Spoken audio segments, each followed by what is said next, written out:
আমি চৈতালি, আর আপনারা শুনছেন আলোর গল্পের আসর। আলোর গল্পের আসরে আজকে একটি ছোট্ট মেয়ে একটি মজার কবিতা আবৃত্তি করে শোনাবে। এখন শুনুন কবিতা।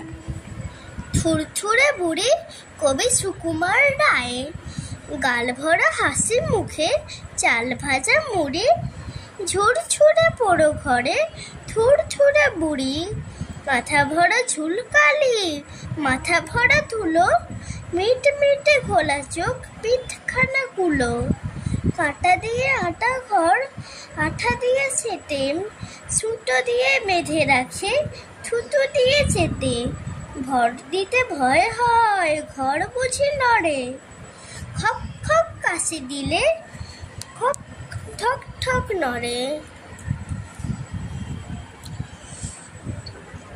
সমাপ্ত।